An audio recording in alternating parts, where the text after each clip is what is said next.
George with Jungle Disk here with a quick video for Workgroup administrators on how to create an online disk.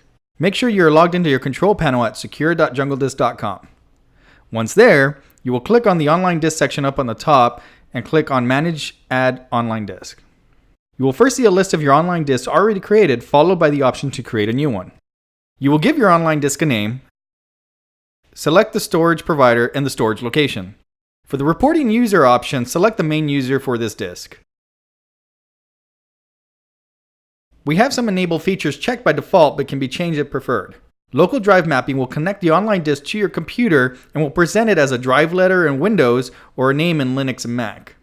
Sync folders allow a user to work offline. This creates a duplicate copy of the data to allow the user to work on the data until they are able to establish an internet connection. Once a connection is established, the data will sync with Jungle Disk.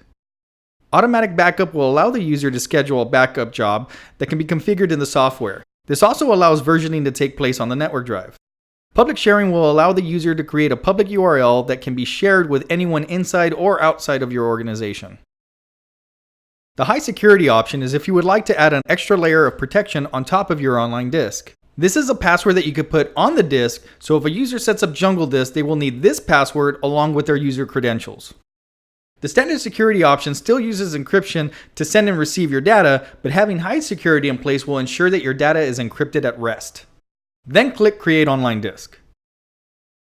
On the next screen, you will see an overview of the disk you just created. You will need to grant read or read-write access for any users that will use this online disk. If you're creating this online disk to store a particular folder that only certain individuals need access to, add those users and grant their appropriate permissions. That concludes this video on creating an online disk. Be sure to watch our next video on Workgroup First Time Setup.